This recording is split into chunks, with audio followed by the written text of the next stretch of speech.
Hello and welcome to Glitch Cube, we're a gaming podcast, and each week we take a deeper look into the art of video games. As always, I'm Christian. I'm Chris.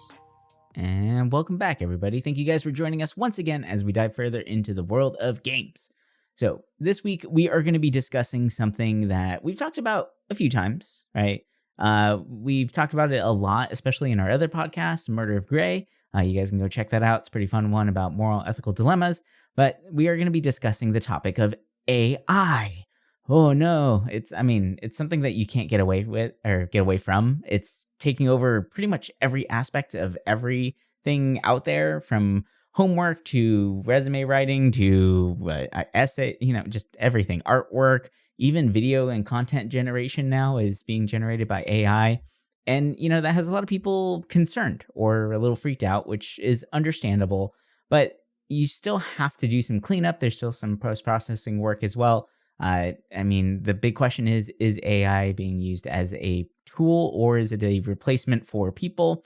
That's kind of a big concern there. Now, the reason why we bring AI up is because there is a huge gaming giant out there that has been actively speaking out that they are going to be aggressively using AI with the future of their company, right? With the future games that they're going to be developing. And that, of course, is Square Enix.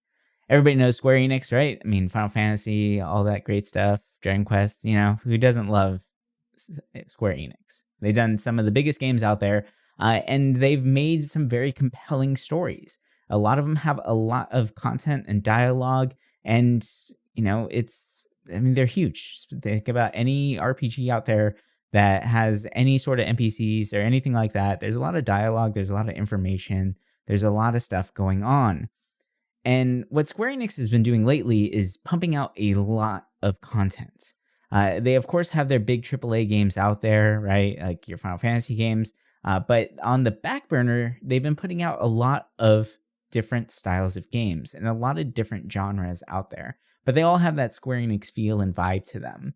So we're going to talk a lot about how we might think that AI might be, incorporated into this aggressive style of hitting the gaming market from every single facet. Talk a lot about not their AAA games, but their AA games mostly, but maybe tap into a little bit of the AAAs as well. And some of the other weird things that Square Enix has been doing too. They seem to be following a lot of trends. They might be following this trend, though, this other one, a little too late in the game.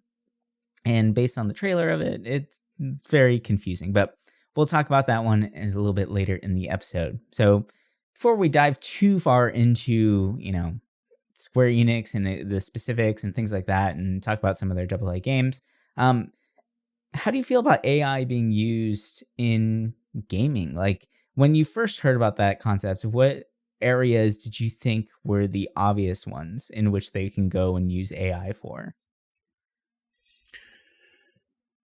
Oh boy. When I used to think about it, when people were first bringing it up, I thought, oh, this would be a possibly great tool for, say, like character conversations, right? Pad out, like, say you're in a busy city, like, think about Grand Theft Auto 5, right? What if every individual you come across randomly talks to you, says something? Now, granted, it would need to be confined in a way that makes sense, right? Like, with AI, you're going to get one person saying, like, did you slip on that banana peel? Haha. Like, that kind of crap, right? Like, you always run that issue. But I'm, like, thinking, oh, like, to me, I always would rather have a real person make something, obviously. But I think if it would come to the point where it's like, oh, did they want to maybe do a little bit of it where it's like, oh, it somehow livens something up? Sure. I think if people were to use it to come up with ideas, that'd be better rather than using the finished product. Mm-hmm. Because I think that, in a lot of ways, how I look at AI, right, especially with like image generation, is like, now granted, I'm not an artist. I wish I was, but I would, instead of say spending a few hours drawing up a design and then end up hating it because I don't like the way it looks, I could just feed it a prompt, see if I like the idea, and be like, okay, now I want to do something like that on my own, right? Like basically using AI as a way to generate ideas. And Mhm. I think like that could be useful with games. It's just because it's so new, everyone is afraid that it's going to replace, people, right? It's going to replace stories. It's going to do all this, which in my opinion, especially for like say a $60 game, I would not trust AI to give me a story that Right. is going to be mind blowing, and I don't think we're at that point yet. Do I feel like they would be able to create conversations with characters? I think we're finally getting to that point. But to me, I still think it'd be a little too early to rely on AI just because it has such a negative rep, Mhm. especially in the game industry. Like, pretty much across the bar, everyone doesn't want AI used in their games, understandably. But I think if, say, Square Enix were to somehow prove everyone wrong and be like, hey, like, look, we used it for this idea and look how it, feels real, I guess would be the way to say it. Like, maybe they could be the beacon that would do that. Now, I don't think they have a very good rep when this comes to this kind of stuff, because I know that they've tried, NFTs, and I heard, well, the thing is that when they were really getting NFTs, it was very big in Japan, which surprisingly NFTs, I don't know if they still are big out there, because I mean they're not big anymore in general, but No, it sounds like the trend has it's definitely died across, the whole NFT market. yeah, and I guess over there they were still going strong when they were mentioning that. So I mean, it makes sense that they brought it up because they're like, oh, in you know the native country where their company is from, it makes sense. Like, oh, this is the big thing over here. We want to jump on it. Versus, say, over here in the US where it's like, it's dying, bro. Like, why are you doing that? Mhm. So it's, I get that they're trying to be very progressive and trying to jump on new trends before other companies do, because they think that it probably will help them profit more. And when you look at the basically what's been going on revenue wise with Square Enix, like it makes sense that they're trying to jump on these things because they're losing money. I think they were down like billions of dollars, like 2 billion, this last year, because they thought that Final Fantasy 16 would sell more. I think it sold a few million copies, but But they I also guess they're offloaded, expecting. some major things or major components of their company for this NFT stuff. Mm-hmm. Yep. So, like, they automatically took a loss on this huge gamble that doesn't really make any sense. And the game that they made from it, like, the trailers are so cryptic. It feels like you need to pay to just understand the trailer itself because Wait, they had a trailer for it? they did, yeah. Oh It's the shit. game is called Symbiogenesis. Like that's the actual trailer for it, and the trailer itself is kind of ridiculous. There's absolutely nothing in it. It is a very dark, like it just shows like a disconnected world that is like blacked out, and it seems like you have to pay for certain aspects in order to unlock different parts of the story. Square Enix has come out and said that you don't need to actually buy anything in order to play the game, but there are different aspects in this title that will have it, and they're making 10,000 NFTs, and they're trying to sell them as video game items within this within the game Symbiogenesis. But it's like it's kind of ridiculous. And all the NFTs that they're creating currently are of games that, or most of them are like of like Final Fantasy stuff, like NFT playing cards and stuff like that that you can purchase, which will unlock different aspects of the story, supposedly.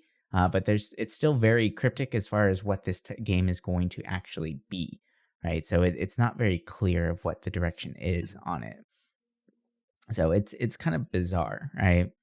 And to kind of go back to the AI thing and what they're using it for, what it could be used for, I know that conversations are a big part of it.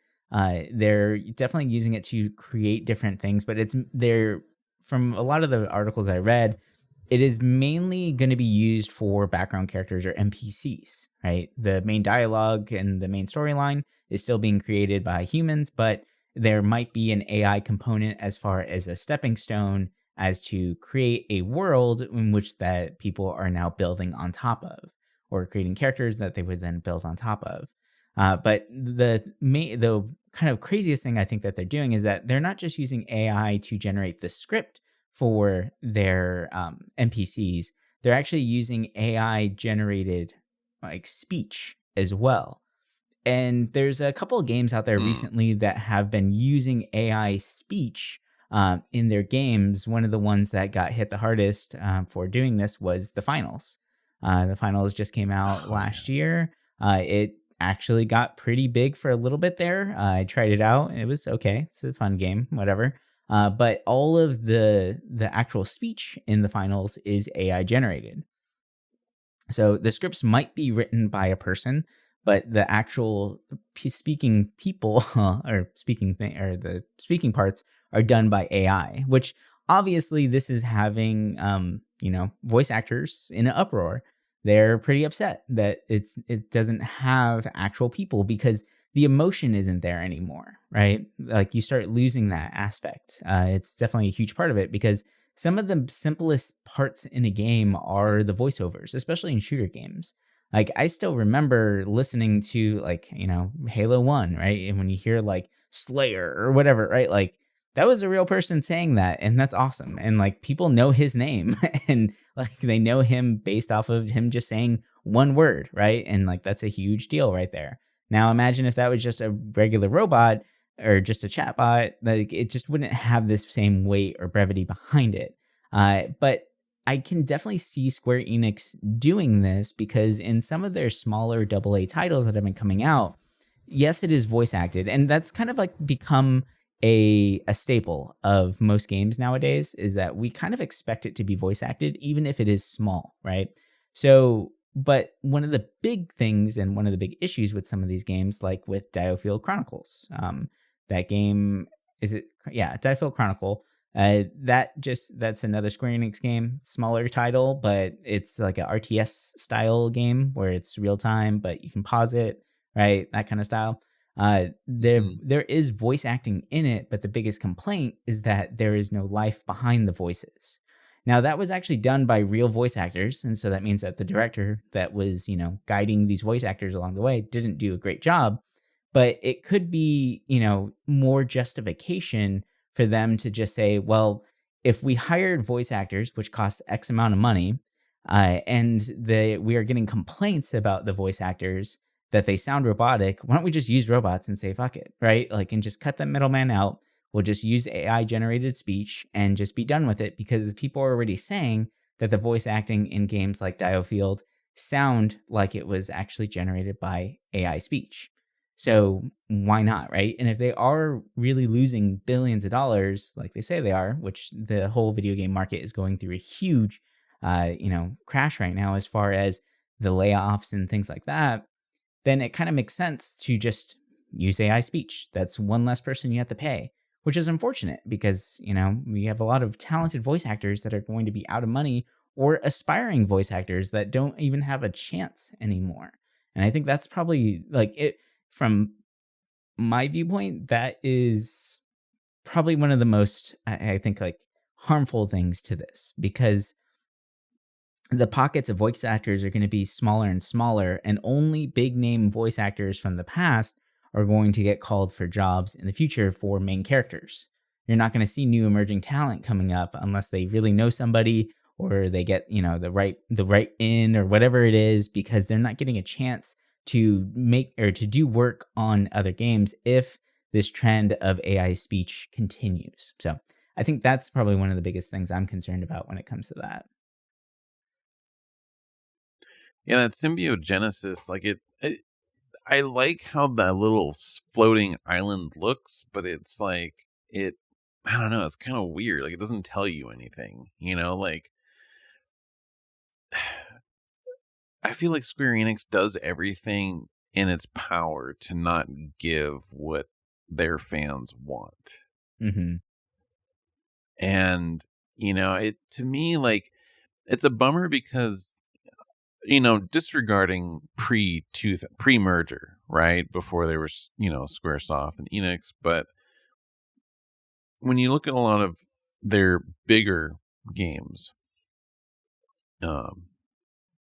it feels like they're always picking something or doing something that just doesn't ever hit the mark anymore. And it's weird because there's been a few games of theirs I've played the past maybe 2 or 3 years that I absolutely love. I mean, Mm-hmm. Final Fantasy 16, I still feel very mixed about in a lot of ways. And I think them being bummed that it didn't sell enough, I mean, it makes sense because it only came out on the PlayStation, right? So, I mean, you're blocking it into one platform Mm-hmm. because it is a good game. For me, it didn't blow me away, but it's like, it's still good. But I think for me, some of their smaller titles have been really good recently. And if you look at their release schedule for the past 2 years, or hell, since the pandemic, they've been just pumping out games like crazy. And granted, most of these they publish. It's like either in-house developers and stuff like that, but it's not Square Enix themselves. But the amount of games that have come out, and honestly, a lot of them are pretty, I don't say high quality, but they're really damn good. Yeah. I'm like, I guess kind of like going backwards, I think the latest one I played obviously was Star Ocean 2, right? And Which is great. that was Yeah. an amazing remake. And actually, I was making a little list of some of the remakes they've done, and not counting like the remasters, because I know they did like a Legend of Mana one that didn't really change anything, but like, yeah, Star Ocean 2, they did the ActRaiser remake, which looked cool. Freaking love ActRaiser a lot. Very out of nowhere for them. And then they also did like all the Saga re-releases. They remade Trials of Mana. They did Live a Live, which I still need to get to. And then Tried the demo of it. Tactics I couldn't really get Ogre. into it. Yeah. Yeah, it is a little weird, but I guess Tactics Ogre is probably the big one I really want to play. Yeah. But it shows that like they're at least trying to bring back some of these old franchises. I know that Dragon Quest 3, that remake they want to do, it's kind of, they haven't talked about it in a while, which is kind of a bummer, but it's cool seeing them at least like acknowledge like their past titles. And, for them, I think if they wanted easy money, they would kind of do that. Because, I mean, look at Star Ocean. Like, it did really well. And you look at, I think Live a Live did really well, too. Mm-hmm. Just because it never came out over here. But they have such a big catalog that a lot of people want to play. Especially when you look at their early years on the PlayStation, where they were very diverse with their catalog. I think if you look at their catalog now, I would say they're probably almost as diverse as back then. It's just different genres. Whereas back then, they dipped in the fighting games. They had shoot 'em ups. They had almost every genre was touched, basically. Nowadays, you look at them and it's mostly RPGs. There's some action ones, and there's some different ones, right? Like the card game. There's Dungeon Encounters, which is dungeon crawler, and it's really cool to see all this kind of experimentation. And granted, it seems like maybe half of these do well, or at least like have positive reviews, like on Steam. But I still like that they're trying new things. And it's kind of odd how they don't congratulate those. Like every time like you would hear Square Enix in the news, it's always like, oh, we're ditching this studio because they didn't do anything. Oh, we're gonna merge this studio in. And it's like, can't you guys see like your double A games, your like these little games that you guys you're putting out there in the background are really damn cool. Like, I was surprised Octopath 2 didn't get more coverage than it did. Like, it felt like it really came out and then just kind of disappeared. And yeah, they didn't really focus on it that long, surprisingly.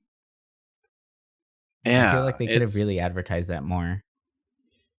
Like, I'm looking at these 3 games right now, and everyone that has talked about these 3 games have said so many good things about it. And obviously Octopath is one of them. But the Theater Rhythm game that just came out, I always been curious about them, but people absolutely love this new one. And then one that I was starting to check out was Paranormal Sight, which is a visual novel.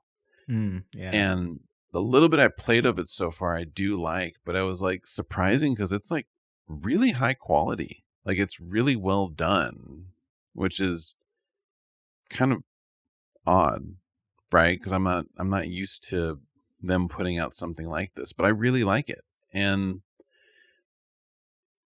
with all of these like cool titles, obviously you're gonna get stinkers, right? Like I remember Forspoken coming out and everyone just absolutely dogpiling on it. And I'm starting to see people kind of come around to it slowly. Like a lot of people are like, it's a flawed gem. Other people still say it's terrible.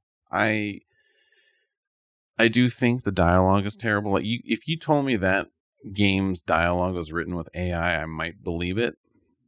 But which it might be, yeah.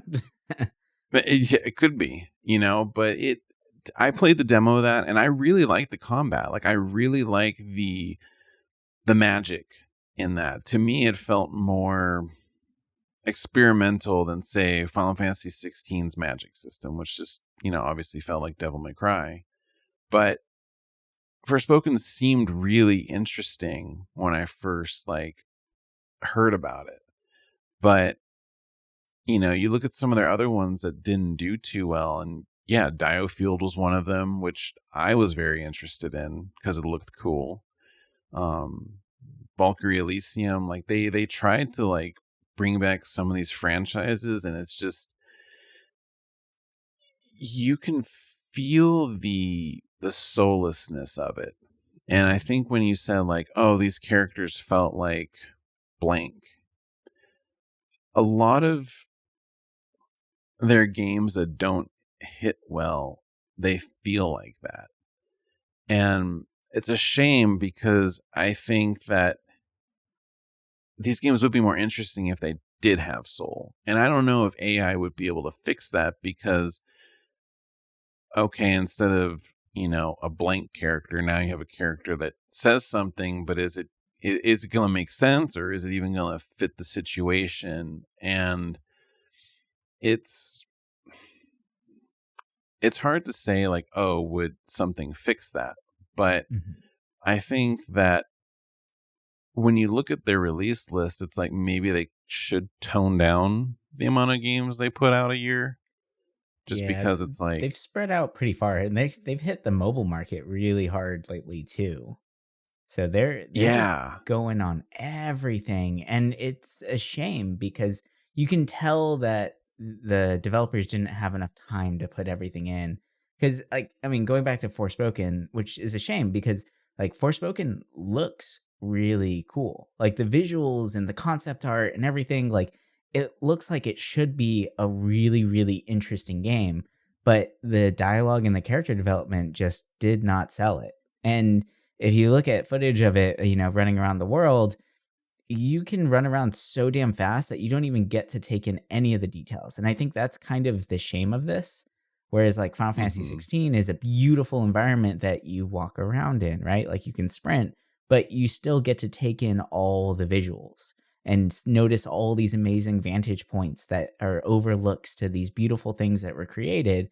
And Forspoken doesn't give you that time to do that, which it's an interesting choice, right? Like because they made such a big open world. I can see they're trying to think of ways to make the character or make the player not bored and let them run around as fast as they can to get to the point A to point B. But it takes away from some of that Square Enix magic that is usually built into these things. And I think it's really funny that like a lot of these games that Square Enix made in the past that really hit hard, right? Like think about these Final Fantasy games, like Final Fantasy 9, that story was beautiful, but there's no voice dialogue, right? Like so why is it that they can't make a script that is actually meaningful anymore? Like, what is going on? And it has to be the fact that they're, wearing themselves out by spreading out too thin. And they're focusing on like cash grabs, like the NFTs or the new Final Fantasy mobile game. I was super jazzed for Didn't that. they just close one and then start? Yeah, they had Ever Crisis, and now they Mhm. shut down their other one, which it's like, so all that money people spent is gone. Yeah, Like, it's completely gone. It's just a dead game. And that is going to rub players the wrong way, right? Like you can't make games like that. Like, can you imagine if, let's say, like Siege tomorrow said, "Hey, we're closing all of our servers. Thank you for playing. Hope you guys have a great day," right? Or even like something like mm-hmm. Apex. Like those players will probably never play one of their games again, right? Like especially like something like Apex. People have dumped so much money into that game. It's insane. And it's just, you can't really do that. And I think Square Enix is trying to break into a market because they're looking to make money because of how much money they've lost. They need money quickly, so they're, sacrificing certain things and they're not thinking about the longevity of it all, right? Like they don't understand the repercussions of what happens whenever you kill a game that has microtransactions like that. Like some people have really put a lot of money into it and they're willing to put a lot of money, more than that $60 price tag that it would normally be for a Square Enix game, right? So like you're hurting your fan base with that, right? And they're just not delivering because Square Enix used to be known as not only the ones that pump out the best visuals, but the best stories as well. And like as far as like visuals go, for their bigger games like Final Fantasy 16, I mean even Forspoken, they look gorgeous, right? Like they still have the visual thing down. Their animators are pros at what they're doing, but they're letting the stories go by the wayside. And if you're making, 30 games a year and you only have X amount of writers, there's probably overlap with what games they're actually working on, right? So it must be really difficult for these guys. I do feel bad for the people working on this stuff because they probably don't get enough time to actually make it what they want it to be. Because Square Enix, with the money that they're losing, they're probably trying to push these things out as fast as possible, and they're putting the whole like good enough stamp on these things, and then just hoping for the best, right? But then whenever like I don't know how much they spent on making Forspoken, but then whenever you look and it only has like, out of the Google user reviews at 29%, that's not good. Right? Like that's pretty bad. Or on Steam it only has a 6 out of 10.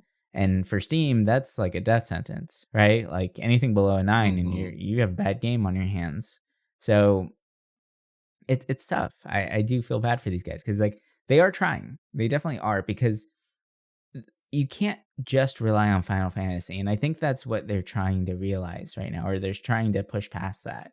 Because if they only did that, then they would only be making money every 5 years, 5, 6 years, maybe even 10 years, right? Depends on how long it takes to make their game. Like, how long did it take for 12 to come out? Like, that took a very, very long time, right? So, or Mm-hmm. even like, so it they can't depend on those. So they need these smaller titles and they need another big title to hit. So it almost feels like they're doing the whole spaghetti at the wall technique, right? They're sprinkling in some of these remakes and remasters to catch the nostalgia feels. So like your Star Oceans, things like that, which are great. They're keeping certain like trends alive, like Dragon Quest. They're trying to keep it relevant. Like they have a couple mobile versions. They have it on every platform now, right? Like that's smart, but they were able to diversify with that. But then they're holding certain things a little too close to the vest, like their Final Fantasy games, like you mentioned. It's only on PlayStation, right? So that's definitely not going to sell as much. Not everybody has a PS4, PS5, right? Like it just doesn't work that way. But if they put it on PC, I'm sure their sales would have been astronomically better, right? So the choices that they're making are very strange, I would say. And some of these other titles that are coming out, like going back to Diofield Chronicle, like that looks like a cool game. It looks pretty interesting, but it's not like it's one that I could definitely wait on. Like I don't feel like I need to play this game, or even Yeah. like there's nothing like grabbing me of like I need to play this. This looks amazing. Where like Triangle Strategy, when I first saw that, I was like, oh crap, I want this game.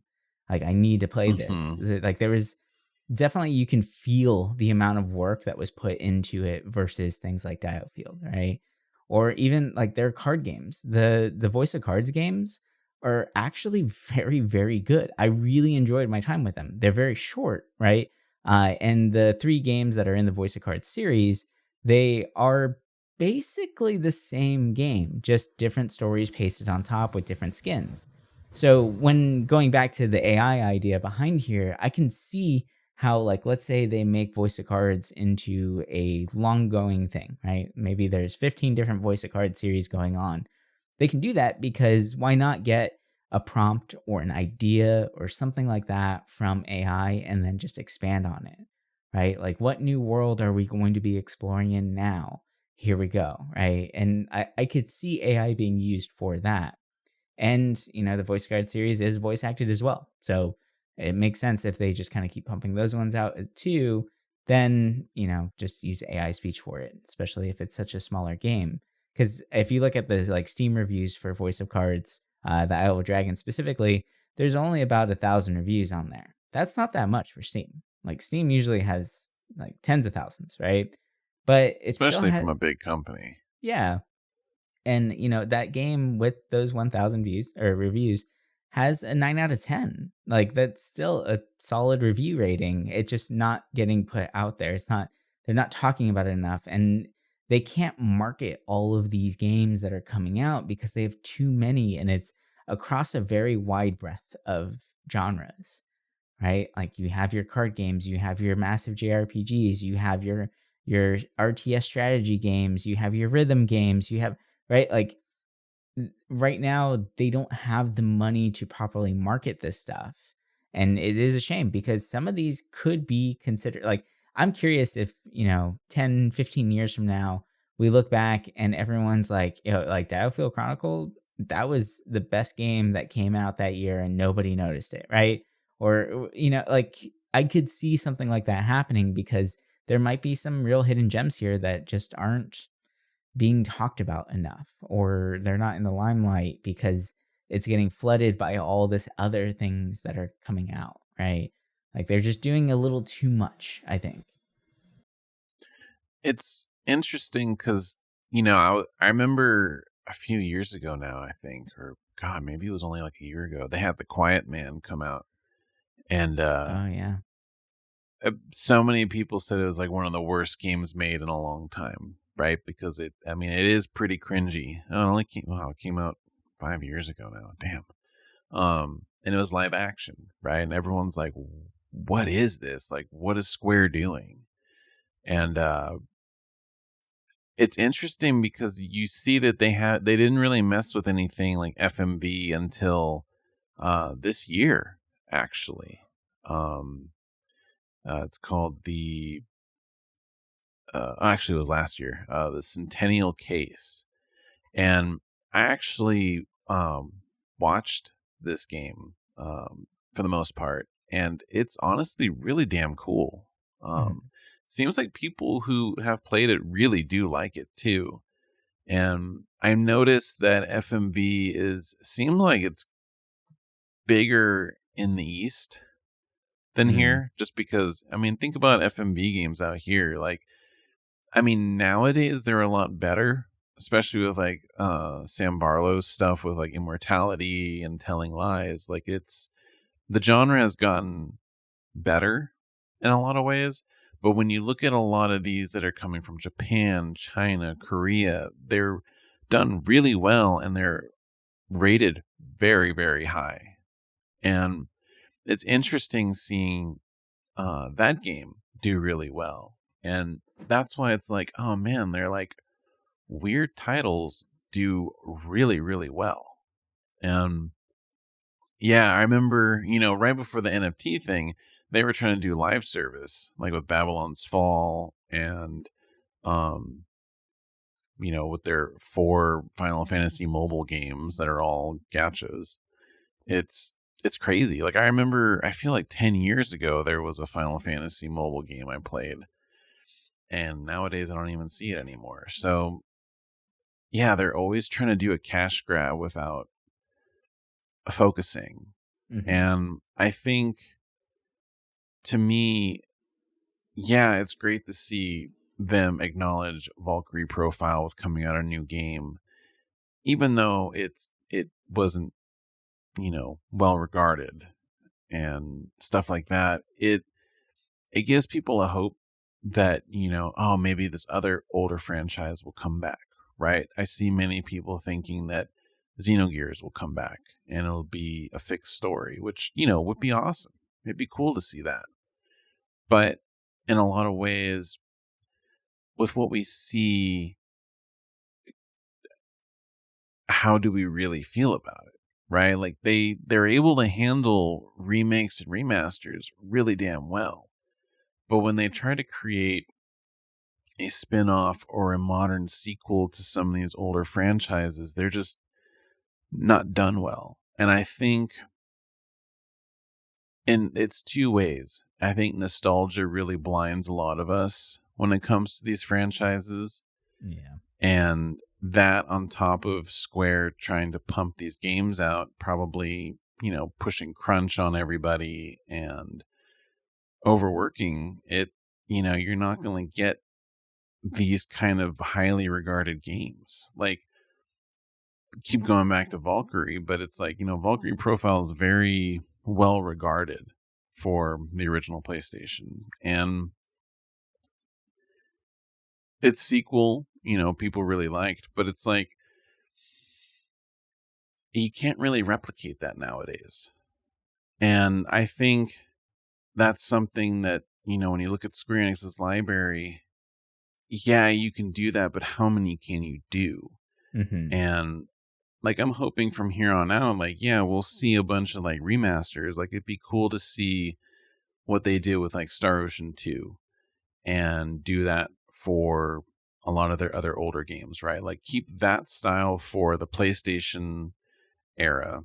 And then same with like Octopath with that 2.5D. Do that for their like Super Nintendo era. Like, it'd be cool to Yeah, that'd be see awesome.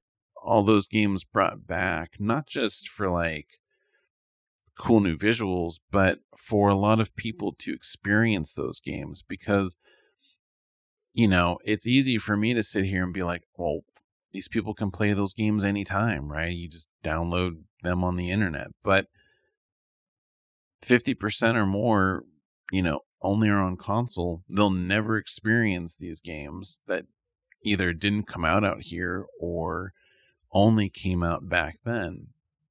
But then you have the other half that are like, oh, I don't want to download these because I don't feel right about doing it. And it's sad because there's so many old games that are just lost in time. especially with Square Enix. You know, you go back to, Super Nintendo, Super Famicom, PlayStation. They have so many titles that either didn't come out here, Enix and Squaresoft, or they're just lost on those consoles. And it's a shame because I think those games would do really well nowadays, right? A lot of people are showing interest in some of these older franchises and titles because the ideas were so innovative at the time. Mm-hmm. And I mean, for me, I know I've played a lot of these, but it'd be cool to see like the younger generation like experience some of these games, because it's like, they're unique, they're different. And I think that they should focus heavily on that and, keep going with their little one-offs. I think that they should just maybe narrow it down a little bit so these things can be like tip-top shape. Yeah, so they can breathe, right? Like that's the big thing. They don't give their games enough time to breathe to really gain any popularity at all. Like I think that's the biggest issue there. It's sad. I mean, look at Honestly. Stranger of Paradise. When that came out, people were like dogging on it because of chaos. And Mm-hmm. I feel like only the past maybe like 3 months, 4 months, I'm seeing people like praise it because of the job system. And I played a little bit of it too. I think I have maybe like 4 hours into it. And it's cool. It really, it's less like Dark Souls and maybe more like Neo. Like it's faster paced. But I love that you can change your class on the whim. Mm. And it's cool because it's all the Final Fantasy classes, right? Like you have your warrior, you have your lancer, you have your mages. Like it has that job system of like, Final Fantasy V, but in this action game. And it's cool. Like every class feels special. And after playing that, I'm like, damn, I kind of wanted that for 16. Like A this job class would have been really in-depth interesting. class. Yeah. And it makes me want to play more of this game because I know there's also like hybrid classes if you merge them. So, I mean, that's cool too. And That yeah, is the really cool. story is, kind of corny, but it's still a really cool game. And I think a lot of times with their more modern stuff is something you realize like, oh, in time, people are saying good things about them. Just at launch, they're not. Right. Yeah, it's a shame. I'm very curious about the future of Square Enix, where they're going to go from here, like what they're going to be able to accomplish. Like they've always been a studio to pump out a lot of games and try new things and try out different stuff, but there's only so many like big hits that they have, and they just kind of keep rinse and repeating them. And they're still great games to this day. And you can tell that nostalgia really feeds in heavily to their style or to their games that they come out with. But yeah, like you said, there's a lot of dead games that would be cool to see come back, especially since that we now know that remakes and remasters do and can make money. Right? Like it would be really interesting. Like, I mean, let's bring up Vagrant Story again and just do that, right? That'd be great. Anyway, Mm-hmm. that'd be that'd be awesome. That's gonna be the running joke of this show is Vagrant Story. I'm gonna see how many times I can bring it up. Anyway, Watch if we like won't play it at all this year, even though we I, keep saying it. I know, right? I think that would be even funnier. No, but anyway, no. With the AI stuff, I mean, it is a interesting area to be in. I mean, it is part of the tech field in general. I mean, there's jobs now out there in which you can just type for AI, right? They ask you to explain quotes and develop it better and have it be more genuine and come off more, like a real response rather than a very formulated one. So, I mean, right now it's still very early. So, a lot of those answers and a lot of the prompts and things like that, they can feel very, generic, and you can tell it's made by AI. Or even with the artwork now, with like things like Midjourney makes really great artwork. Some of the stuff they generate is crap still, right? But it is getting very, very good. So I would not be surprised to see more studios becoming more open about the fact that they are in fact using AI to generate things. I mean, even in corporate businesses, I can't tell you how many times I've heard people say, I don't know what to email this person. And someone else just says, oh, just use ChatGPT. I do it all the time. And just put in what you want to, like, some points you want to hit and how you want it to come off, and then just send them that. Right. Like, or use that as a writing point to then just like express what you actually want it to say and how to add your own voice to it. Right. So I think that a lot of businesses are going to be looking into how to use it better. I think that people in gaming, or especially the gaming community, are very quick to latch on to any sort of hatred for new ideas. So that could be why this is causing so much commotion. I mean, as far as the other area of Square Enix using or creating an NFT video game, that to me is just silly. Like like the AI stuff, I can kind of get where they're going at, especially with how many titles they're coming out with. But NFTs, come on, man! Like, don't make an NFT video game. That's weird. It's probably not going to do. It's not going to do good. I can already tell it's not going to do good, and they're just going to be mad, and they're going to lose even more money off of it. Especially after offloading games like Tomb Raider, right? They no longer own Tomb Raider. They sold it so that they can focus on developing this NFT video game, right? Like, that's ridiculous. But anyway, there's a lot going on, and it just kind of shows the ever-changing market of the video game industry as a whole. AI is here to stay. Now, it's just a matter of how do we use it, and how can we appreciate it? Like, can you say that a story that you read that is generated by AI is maybe like the most inspirational thing you've ever read, right? Or can it have that same impact if you know that it was made by AI? Or do we just have that preconceived notion that this is soulless, right? Like, there's something to that. Like, if you read an amazing novel and you really, really connected with it, and then at the end it tells you this was written by AI, would it still have that same impact, right? So I think that as a society as a whole, we're just kind of against that idea. We feel like it doesn't have any soul behind it. There's no life experience built into it, right? And that's what makes these stories that much more impactful. If it's used correctly, and what is the correct way to using it, we don't know yet. We haven't seen it yet. So it kind of makes sense that some of these studios are testing out new things. It's just surprising that someone as big as Square Enix is openly becoming an advocate for AI, right? And that, I think that's what is surprising. I could see it being more of like an indie thing, and then eventually the AAA studios will take the gamble and start using it. But who knows? Maybe this is going to be more of a trend that we see in the future. I mean, we have AI-generated computer animations, right? There's a lot of games out there that are using that or AI to create animations themselves to make them feel more fluid. And it does. It actually works. So it can be used in very interesting ways and, like I said, correct ways. But we're still trying to figure out what is the correct way, what works. So it takes somebody really taking that chance and that gamble to test it out, to let everyone else in the industry know. So, yeah. Well, all right, that's going to do it for us this week. Thank you guys so much for joining us. I hope you guys enjoyed this little conversation. And what do you guys think about AI in video games? Are you for it, against it? Do you think it has no place in the creative field at all? Do you think that it is taking creativity away from us, right? It's making everyone into artists, so it makes art less important? I don't know. You tell us. I'm kind of okay with it as a jumping off point if it's used as a tool. But anyway, we'll talk to you guys next week with some more games and all that good stuff. But until then, bye for now.